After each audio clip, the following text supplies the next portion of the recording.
Good morning, student. Today we are going to discuss a very important concept of English grammar. That is not English grammar concept. And today I will let you know how to read time in English. English में हम time को किस तरह से हम बोलते हैं, आज हम उस चीज को क्या करेंगे, डिस्कस करेंगे। ठीक है। तो सबसे पहले कभी हम बच्चों को पूछते हैं कि तुम्हें टाइम देखना आता है, तो उसको कुछ बच्चे इस तरह से पूछते हैं, do you know how to watch the time. That is totally wrong. Time को देखा नहीं जाता, टाइम को पढ़ा जाता होता है। उसका हम किस तरह से पूछते हैं, how to do you know how to read time, कि आपको टाइम देखना आता है। तो इसकी इंग्लिश किस तरह से बनती है, do you know how to read time, do you know how to read time.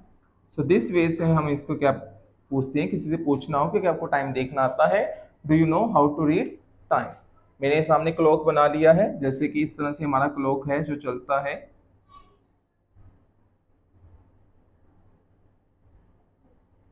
इस पार्ट को हम क्वार्टर कहते हैं, ये हाफ पार्ट होता है, ये क्वार्टर है।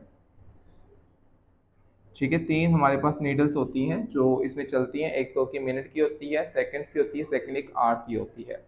Right.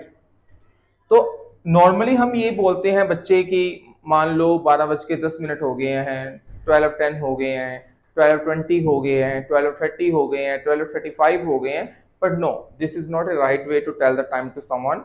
The right way I am going to let you know how to read the time. Time को कैसे पढ़ा जाता है, हाउ टू स्पीक इट, कैसे बोला जाता है। लेट करो, अगर मान लो यहाँ पे छोटी सुई जो आर सुई है वो है एक पे है, और बड़ी जो है जो मिनट की सुई है डेट इज एट 4। हम देखेंगे इसको ऐसे डिवाइड कर लेते हैं, ऐसे इस पार्ट को पहले अलग डिस्कस करेंगे, इस पार्ट को हम अलग डिस्कस करेंगे। इसमें 1:20 हो गया, तो इसको हम कैसे लिखेंगे, इट इज 20 मिनट पास्ट 1, कि मतलब 1 से 20 मिनट ऊपर हो गए हैं। It is 20 minutes past 1। तो 1:20 को कैसे बोला जाएगा, इट इज 20 मिनट्स पास्ट 1। अगर 1:10 हो जाते हैं, 1:10, it is 10 minutes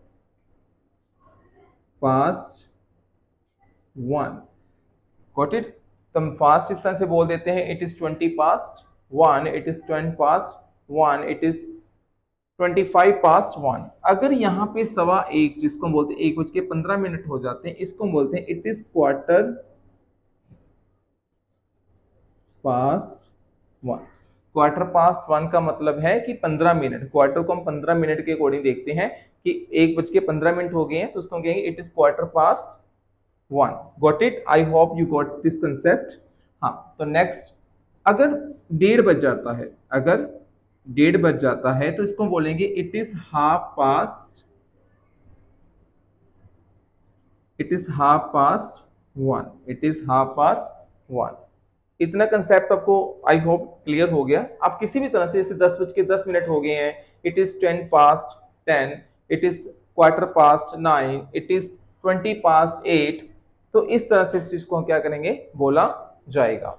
so next I am going to let you know that this part how to be said, इसको किस तरह से बोला जाता है, इस पार्ट, इस वाले पार्ट को।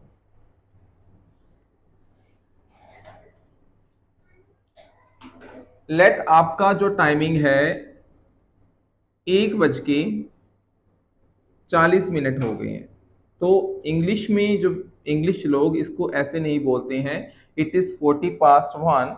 इसको ऐसे बोला जाता है कि 2:20 पड़े हैं, 2:20 पड़े हैं। बात वहीं आ जाती है, वैसे सेम ही है, पर इसको बोला इस तरह से जाता है कि 2:20 पड़े हैं, इट इज 20 मिनट्स टू 2। यहाँ पे याद रखना, पड़े हैं तो 2 आएगा, TO वाला।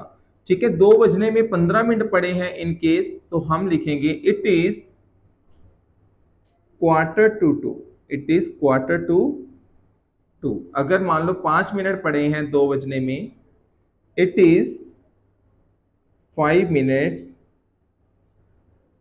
टू 2। अगर पूरे 2 बज जाते हैं, एग्जैक्ट 2 बज जाते हैं, तो it is 2 o'clock, it is 2 o'clock। ऐसे अगर पूरा 1 बज जाता है, it is 1 o'clock। I hope you understood that this part. आपने पास्ट जैसे कि 10 past 1, 10 past 20 past 1, quarter past 1, 25 past 1, अगर half past 1, तो इस पार्ट को हम किस तरह से लिखेंगे, जैसे 20 minutes to 2, quarter to 2, 10 minutes to 2, 5 to 2। अगर मान लो 2 बजने वाले हैं, बिल्कुल जैसे 1-2 मिनट बाकी पड़े होते हैं, तो हम इसको ऐसे नहीं बोलते थे कि 2 मिनट पड़े हैं या 3 मिनट पड़े हैं, हम ऐसे कहते हैं 2 बजने वाले हैं। सो उसको इंग्लिश में कैसे लिखा जाता है, it is going to be 2 o'clock, it is going to be 2 o'clock। 2 बजने वाले हैं, it is going to be 2 o'clock। I hope the concept you got it, how to read the time, हम time को किस तरह से पढ़ते हैं, ठीक है। कई बार हम ये कहते हैं कि मान लो मेरी घड़ी में 1:30 हो चुके हैं, I could say that it is 1:30 and my friend की घड़ी में जो टाइम हुआ है 1:35 हो चुके हैं, that is I could say that 25 minutes to 2। तो मैं उसको कहता हूं कि तुम्हारी घड़ी 5 मिनट आगे है, तुम्हारी घड़ी 5 मिनट आगे, तुम्हारी घड़ी 5 मिनट फास्ट चल रही है, आगे चल रही है, मतलब तुमने आगे कर रखी है। So your watch is running 5 minute fast, ठीक है। अगर पीछे है वैसे ही 5 minute slow, 10 minute slow, 50 minute slow आ जाएगा। हम कहते हैं ना ये घड़ी 10 मिनट पीछे है, this clock is 5 minute slow या 10 मिनट स्लो, इस तरह से आएगा। अगर 10 मिनट आगे है तो 5 minute fast, 10 minute fast. I hope you concept और यू अंडरस्टैंड और understood all the concept what I taught you. So in context to the timing, how to read the timing, and one thing you have to keep your mind, always you would say that how to read time, not how to watch time। कभी नहीं होता how to read time, क्योंकि time को हम पढ़ा ही जाता है, time को देखा नहीं जाता। देखने के तो छोटा सा बच्चा भी देख सकता है, पर मैटर आता है कि उसको कैसे पढ़ा जाता है, कि उसको पढ़ना आता है, कितना टाइम हुआ है। सो इसलिए हम क्या यूज करते हैं, how to read time. So this is the concept in context to the timing, how to read the timing. I hope you understood that concept. And now I am going to ask the timing what we called in English 3:40, 2:30, 1:15 and 9:50। So you have to write the answers of these time in the comment box. I want to check you who got it or not. Thank you for watching this video. I hope you understood this one, and please like, subscribe this channel, and moreover share this video with your mates. Thank you.